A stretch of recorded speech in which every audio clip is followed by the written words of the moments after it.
Hi friends, my name is McAllister, and I am here to answer your questions about EF Ultimate Break.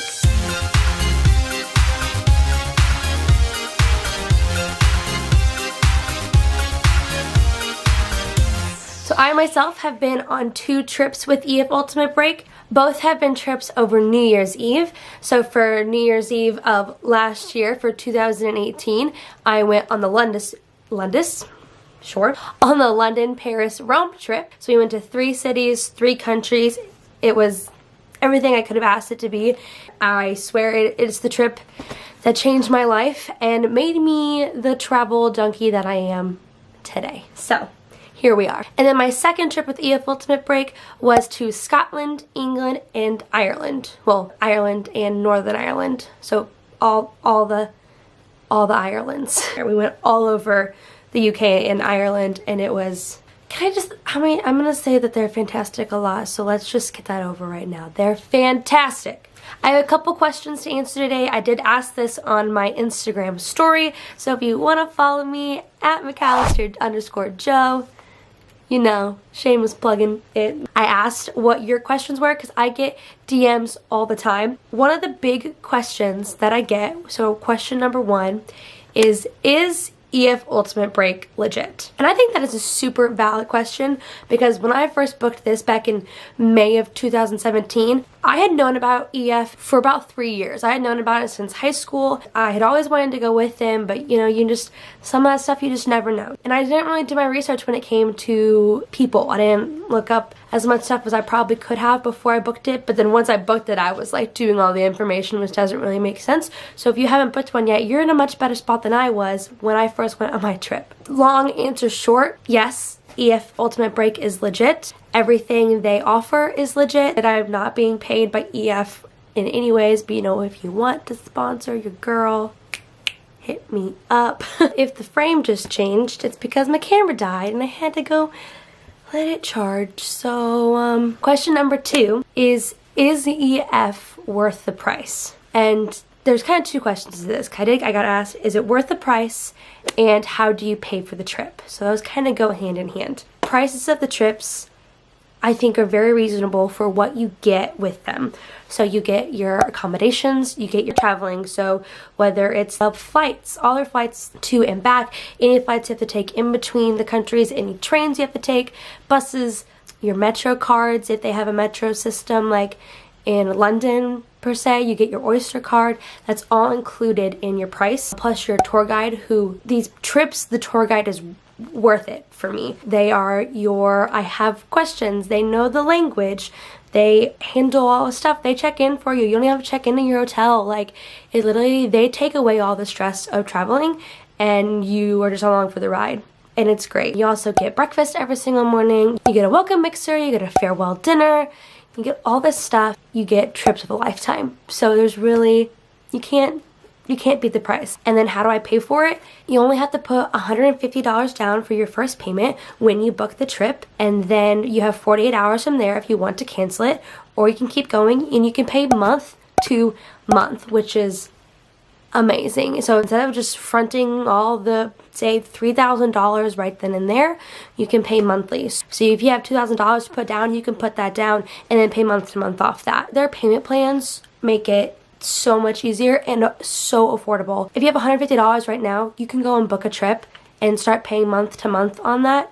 And then if you make a little bit more money, you can go and just add random amounts to like make your monthly payments go down. Maybe it seems high, but if you can just keep adding to it whenever you have the extra change, whenever you have that there, you don't have to front it all now. And if you buy the travel insurance, you can change your trip if something happens. Question number 3/4 is, how is it between free time versus plan time? And I am such a planner, it's kind of crazy. It's just my personality. I like to have things down to the wire. I would say these trips are the perfect mix for somebody who is either solely like let's just play it how we want to go, or plan, because they have certain things planned, like maybe when a tour is of the trip or when you're all going to go to a certain museum. They also have just these huge amount of times dedicated to free time, and that's when you and the friends who you make, or if you want to go off alone, you can go do what you want to do in each of those cities. You don't have to go on the excursions that they have, and if you don't want to pay extra for the excursions, you don't have to, and you can go and do whatever you want. It's the perfect amount of time between free time and plan time to really make the trip yours. Question 5 is kind of broken down from multiple questions that I got asked about how is the group environment, and like how big are the groups, how easy is it to make friends, right? The group environment is perfect. Everybody there is there to have a time of their lives, right? Nobody's there to just have a time. You're there to really explore and experience. You're all there for the same reasons. When it comes to making friends, they do so much to help, whether it's 10 people showing up on the same airplane so you all have to ride in the same taxi together. You're gonna talk, right? They have a Facebook group that you have about 2 months before you go on the trip. So you get to go on there and meet most of the people who will be on your trip with you. You can already follow them on Instagram, you can be friends, you can start planning things. We planned our whole New Year's Eve night a month before we even were on the trip, and before I'd even met 90% of the people. So they do a really good job of making you a group and to help you with making friends and making your plans and just having the best trip possible. And so the question that I got asked the most in about 100 different ways is solo travel. I don't know how to put that into a question, but people wanted to know if I solo traveled, how many people solo travel on the trips. On my first trip, I would say over half the people were there on their own. They were solo travelers who then made friends when they got there. I would also say a large majority is like pairs, not couples, but pairs. We didn't have a lot of couples on our trips. It is mostly girls, I would let you know that. And then you have kind of that one big group of people. I had it on both my trips. There was like a group of like 5 people who traveled together. The majority of people are going to be solo travelers who are there with the same thought process as other solo travelers, right? They are looking for friends, they're looking for a good time, and they're all there thinking, oh my gosh, I'm not gonna make any friends. Which is so just not true. Like, it's the nature of the beast is you're forced to become friends with these people, and then suddenly you have these lifelong friends that you weren't expecting to come home with. I mean, little shout out to my besties.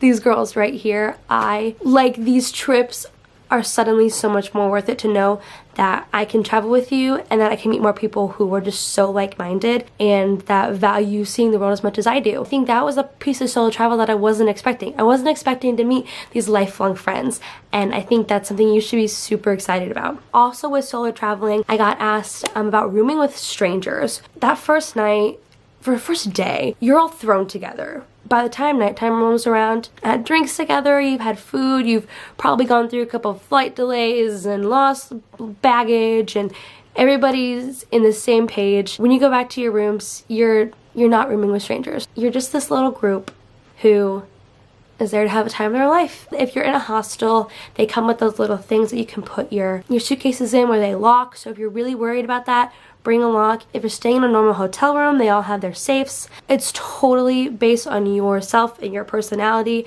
how you want to treat them when it comes to your stuff. And I don't know anybody, and I have not had any issues with meeting people stealing or anything like that. Yeah, and just advice on solo traveling is to just go in there with an open mind. Again, I can't stress this enough. Know that everybody is there for the same reason. You're going to be people who have done 6 EF trips, and they've done them all solo, and they've made all these friends around the world, but they keep going alone, because the more you go alone, the more friends you make, right? I think it's nice to point out too that I went solo my very first trip. I made my friends, and then my friend Avery and I booked this second trip together. I met her on my first EF trip. We still made friends when we got there, but it's definitely different knowing that when you get there you know somebody. But I still spent the first day without her, and I had to make friends with these people. They're meant for friendship making. I think you have to really be open to that to make the trips worth it, and just take advantage of the Facebook group and watch videos and get excited, and when you get there, You know, don't let anything, a flight delay or lost baggage, don't let it get in the way of the amazing time that you're going to have. Number, I don't know what question number I'm on. I've just kind of been going. Question, yeah. How often do you travel? And that's a hard one because when it comes to EF, I've only done 2. They've been a year apart, and right now I am looking at booking number 3 for April of 2020. We've done 2 New Year's trips, looking for more of the summer, possibly, hopefully, Italy and Greece vibes. When it comes to traveling within the States, I just kind of go with it. I've done last minute trips to Vegas. I have done last minute trips to LA, both of those thanks to my friend Nikki. With EF, I would say they're going to be at least a year apart, just because they are on the higher end, and that's part of the fun, is the anticipation of waiting for your next trip. And my last question kind of goes along with all the other solo questions, but I found it almost philosophical, so I wanted to leave it to the end. How do you get over the fear of traveling alone? And I think in short, you don't. It is scary. Will you make friends when you get there? Will you have a good time? The best way to get over that fear is to embrace it and go for it. You have to know that, you know, leaving the country and going all the way over to Europe by yourself is scary. There's just kind of no way around that. With EF Ultimate Break, you know that you're gonna get there with this group of people who they all want to do the same thing that you're doing. And I cannot express enough how much I think everybody my age needs to go on one of these trips. So in short, yes, it's worth the price. Yes, you travel alone. Yes, you're gonna make friends. Yes, you're gonna have all the free time in the world to do what you want, but you can also go along with their plan. And yes, EF Ultimate Break is legit. I hope I've convinced you to just have the time of your life. Thank you guys so much for watching, and thank you for submitting your stuff. I'm sorry that I keep looking back and forth because I'm so bad at not looking at myself in my viewfinder. If you would like $100 off your next trip, just go ahead and, you know, comment below or message me on Instagram, and I will let you know how you can do that. Be on the lookout for more videos. I'm still editing my trip overview, fun trip video of my last trip, but you can go ahead and watch my 2018 like overview fun video. That will be right about here. Make sure you subscribe and like this video. Comment below, have you been on a trip? What trip are you going on? What trip do you want to book? I want to know everything. Ask me all your questions. Give me ideas. What do you want to know? Do you want to know about stuff I've done in the United States? Do you want to know about stuff that I've done while I've been in those countries and all around the world? What do I want to call this? Yeah, do that too. What do you think I should, like, should I rebrand for travel? I don't know, let me know. Okay, bye.